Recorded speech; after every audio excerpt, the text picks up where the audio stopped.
Bueno, como les había prometido, voy a contarles la historia de terror. Literalmente es un episodio de terror vivido por varias personas acá en Colombia, pero va a centrarme en dos personas. Una de ellas es Carlos Horacio Urán, magistrado de la Corte. Voy a empezar casi al final de su historia y ya regresamos al principio. Carlos fue trasladado ese día desde la Casa del Florero hasta el Cantón Norte en Bogotá por el propio Ejército de Colombia. Estando allí fue interrogado, fue torturado y finalmente asesinado con un tiro en la sien. Posteriormente lo regresaron a la Casa del Florero y al Palacio de Justicia, donde comenzó esta historia. Ese día el M-19 se tomó el Palacio de Justicia para hacerle un juicio público al presidente Belisario Betancur. El juicio público era porque el presidente no había cumplido el acuerdo de paz que había firmado con ellos un año antes. La historia comienza ahí. El presidente pues atacó, simplemente no quiso dialogar. Él atacó el Palacio de Justicia con tanques de guerra, con militares, para retomar el control del palacio. Vamos a escuchar unas palabras de otro magistrado, Alfonso Reyes Echandía, quien estaba dentro del palacio aquel día y quien suplicaba que por favor pararan de disparar. Vamos a verlo.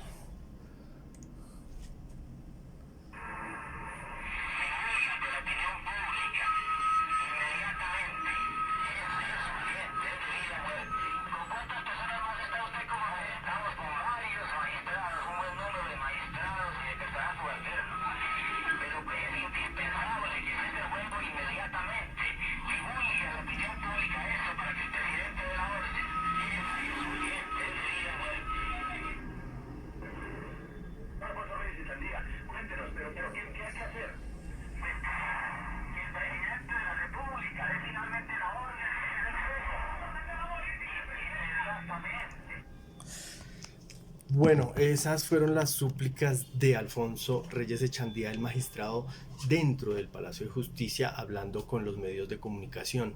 Ese día los medios de comunicación transmitieron una parte del episodio, pero después la ministra de Comunicaciones puso la transmisión de partidos de fútbol para que la gente desviara la atención. El presidente no le quiso pasar al teléfono al magistrado y siguió atacando el Palacio de Justicia. Vamos a ver unos datos, unas páginas. Yo siempre les digo investiguen. Vamos a ver unos datos rápidamente sobre este tema. ¿Listo?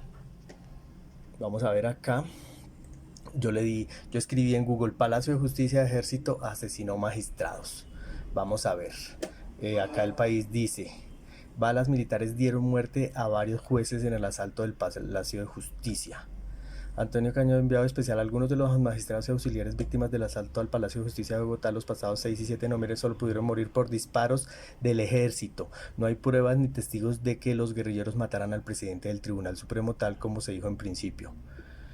Vamos a ver acá otra parte. Acá dice este artículo: a la larga el ejército pudo liquidar al mismo tiempo tres obstáculos incómodos: a los magistrados que llevaban casos de violaciones de derechos humanos realizados por las Fuerzas Armadas, al comando del M-19 con altos dirigentes a bordo y a los testigos directos de la masacre.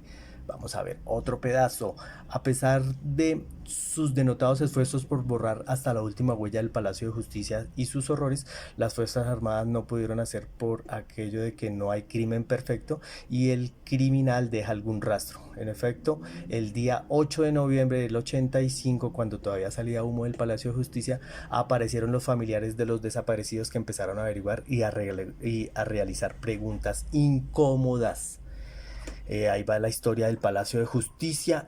Hay una investigación del año pasado, de 2021, en la Comisión de la Verdad, en alianza con Arquitectura Forense, una universidad en Londres que usa tecnología de punta para hacer estas investigaciones sobre este tema. Acá ustedes entran a la página de ellos, Forense. Ok, siempre les digo, investiguen, vaya, busquen las fuentes, y tienen muchas investigaciones sobre varios temas. Y repito, con tecnología de punta. Acá está la del Palacio de Justicia. Ellos toman muchos videos, pruebas, en fin, y hacen la reconstrucción de los hechos. Acá está. Hacen maquetas, etcétera, etcétera, etcétera, videos, cámaras. Esta es la escuela de caballería en Cantón Norte, donde llevaron a don Carlos. Acá estamos en la Casa del Florero, donde hacían todo el operativo. Acá está el palacio, hacia la Casa del Florero. Estas camionetas, muchas eran disfrazadas, eran del ejército, pero las disfrazaban como si fueran de la Cruz Roja, según la investigación. Y ahí llevaban a los detenidos al Cantón Norte para torturarlos.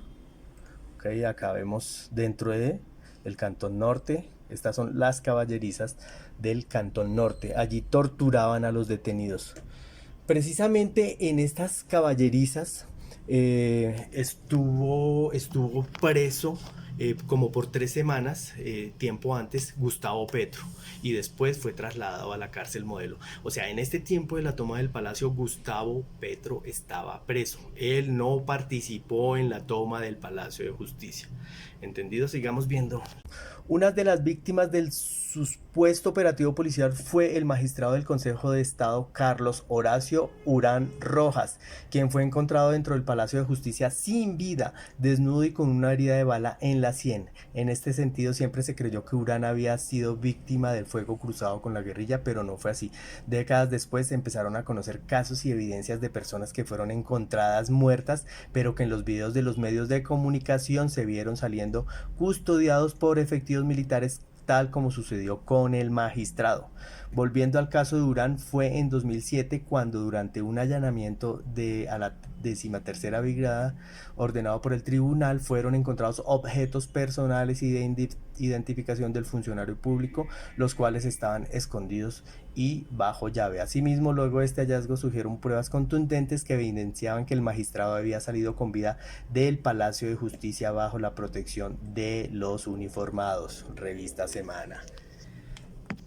Con esto concluimos que los asesinatos en la retoma del Palacio de Justicia y la masacre en el Palacio de Justicia fue cometida por el Estado y por el propio Ejército de Colombia. Por eso les repito, investiguen, busquen siempre los medios, Google, ahí está, su celular. Debo agregar que no solo Carlos corrió la mala suerte de haber sido trasladado desde la Casa del Florero al Cantón Norte, torturado y asesinado por el propio ejército, sino al menos otras 20 personas corrieron la misma suerte. Salieron con vida del palacio y fueron torturadas y asesinadas, algunos desaparecidos. Adicional a las personas que fueron masacradas dentro del palacio, muchas también con balas del propio ejército.